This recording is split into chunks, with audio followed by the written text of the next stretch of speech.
Hello, Pisces, and welcome to your horoscope for this upcoming month, April 2024. If you are new here, welcome. My name is Justina, and if you're a returning viewer, welcome back, and thank you for joining me today. So here today, I'm going to look at the main astrological events happening in April, and I'll tell you how they will influence your zodiac sign on a deeper level. I follow Western astrology and tropical zodiac, so welcome. All right, so here we've got a brand new month, brand new energies in some way as well. First of all, Mercury is retrograde this whole month, pretty much from the 1st until the 25th. The pre-shadow period starts on the 19th of March, and the post-shadow period ends on the 13th of May. We are looking, or we are dealing more specifically with the degrees in the second decan of Aries between the 15th and the 27th.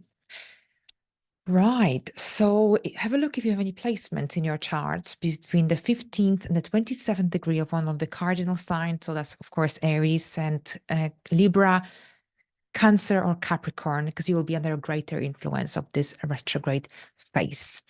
Okay, so basically, this is your second house, your income, finances, self-worth, self-esteem, personal resources, possessions.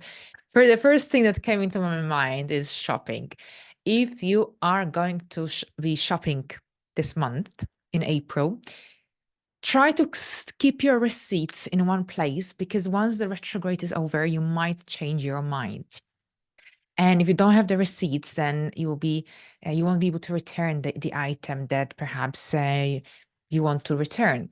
So that's on a side note. First of all, you will be reviewing, reassessing your financial situation.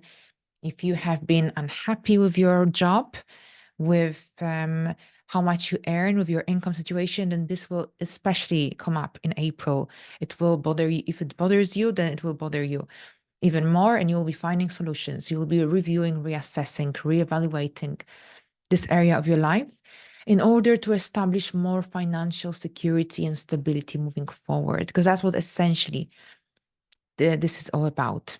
You want more security, you want more stability, you want a more comfortable life. And these eclipses on Aries and Libra axis are giving you this amazing opportunity to make it happen next year.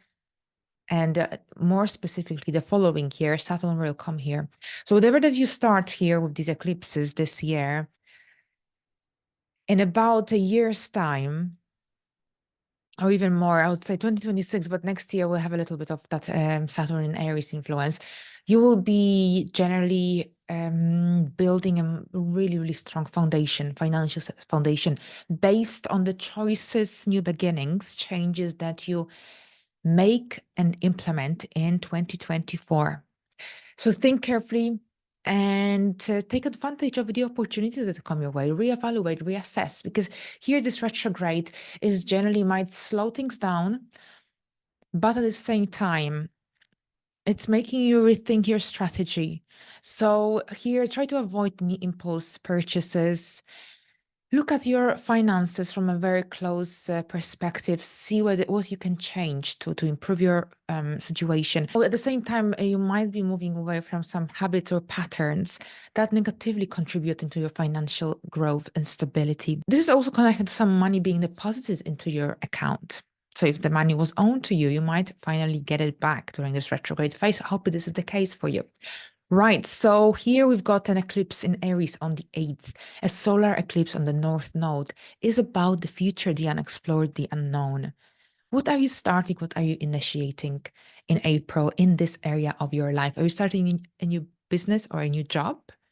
Is there a financial opportunity on the horizon for you? So you will know best how this will play out. You might be dealing with major financial transactions. Perhaps you're purchasing a piece of land or property. Perhaps you're making an important investment.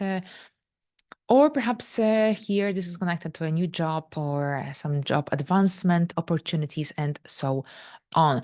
Now, Chiron is here. Chiron is involved in this eclipse. It is conjunct this eclipse. Now, before I forget, back in January, the second part of January, the North Node reached the degree of this eclipse. What this means, basically, the North Node activated this eclipse in the second part of January. Very often you hear that an eclipse can be activated months before the actual event or after. Now, with the Libra eclipse in October, that eclipse was only fully activated in December when the South Node reached the degree of the eclipse. This eclipse is at 19 degrees and the North Node is already at a different degree, much lower degree of Aries. So you are dealing with a situation that should be familiar to you. Perhaps it already came up in January and February during the North Node and Chiron conjunction. Now, the same time with Chiron being involved, during the days or weeks leading towards this eclipse, memories, unhealed wounds, emotions, feelings, situations could come to the surface, especially the ones connected to your self-worth, self-esteem, that need for potentially for financial independence, financial freedom.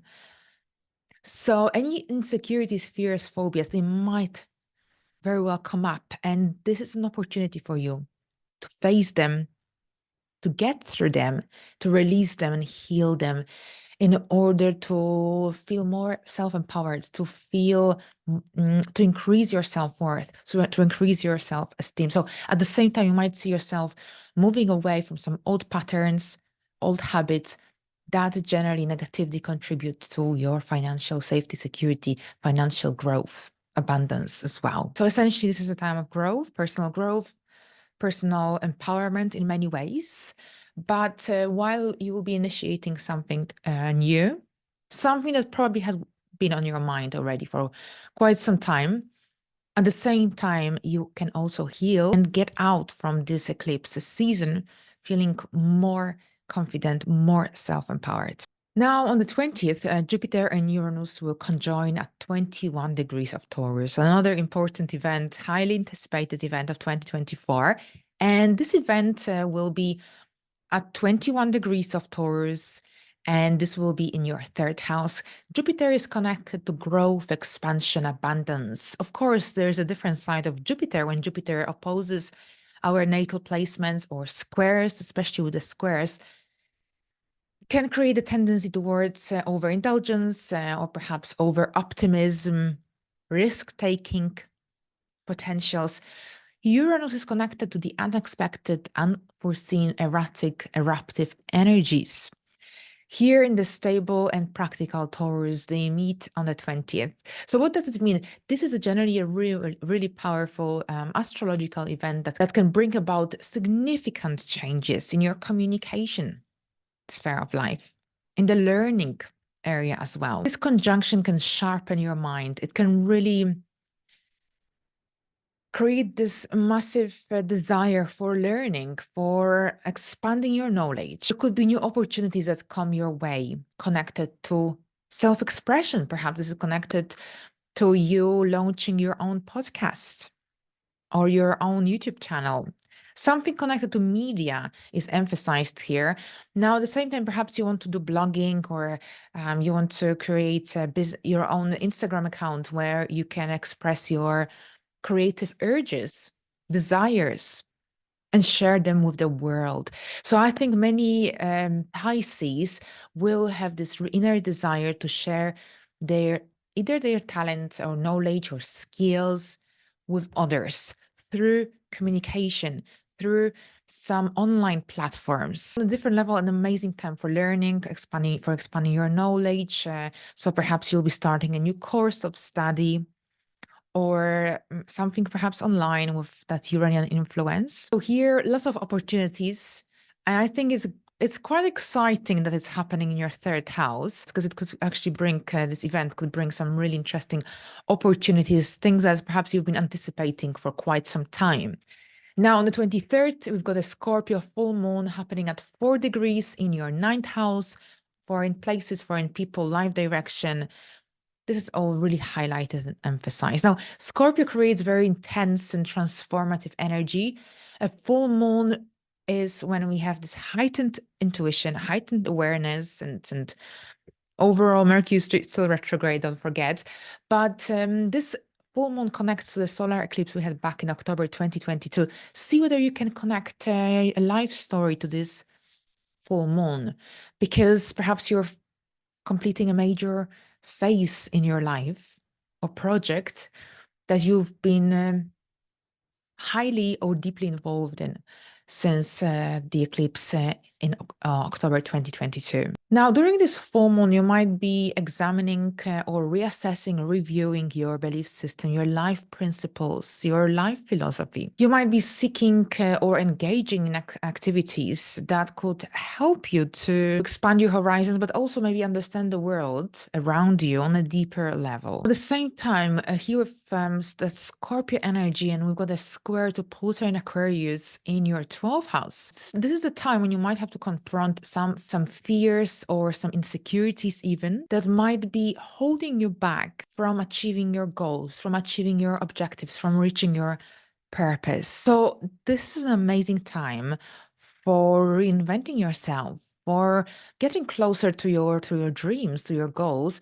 But at the same time, it will require some inner work. It will require some self-reflection. You might be moving away from some old principles or beliefs that no longer serve you.